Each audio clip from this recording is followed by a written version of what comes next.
দেশের বন্যা পরিস্থিতির উন্নতি হলেও পানি ধীরগতিতে কমায় সীমাহীন দুর্ভোগ পোহাচ্ছেন বানভাসীরা। ফেনীতে বন্যায় রাস্তাঘাটের ব্যাপক ক্ষতি হয়েছে।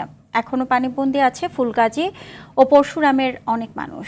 পানি কমার সঙ্গে দুর্ভোগ বাড়ছে লক্ষ্মীপুরের বাসিন্দাদের। ঘরবাড়ি থেকে পানি নামায় আশ্রয়কেন্দ্র থেকে বাড়ি ফিরতে শুরু করেছে অনেকে। এদিকে বন্যায় জেলাটিতে সাপের আতঙ্ক দেখা দিয়েছে। গত 10 দিনে লক্ষ্মীপুরের বিভিন্ন জায়গায় 112 জনকে সাপে কেটেছে। নোয়াখালীতে পানি কমলেও দুর্গত এলাকায় খাদ্য সংকট সহ নানা ভোগান্তির সঙ্গে দেখা দিয়েছে পানিবাহিত রোগবালাই। অন্যদিকে কুমিল্লার গোমতী, ডাকাতিয়া, ঘুংঘুর সহ বিভিন্ন নদ নদীর পানি কমায় বন্যা পরিস্থিতি আরও উন্নতির দিকে যাচ্ছে। তবে দুর্গত এলাকাগুলোতে খাদ্য ও বিশুদ্ধ পানির তীব্র সংকট দেখা দিয়েছে। মৌলভীবাজার ও ব্রাহ্মণবাড়িয়ায় পানি কমার সঙ্গে বেরিয়ে আসছে ক্ষয়ক্ষতির চিহ্ন।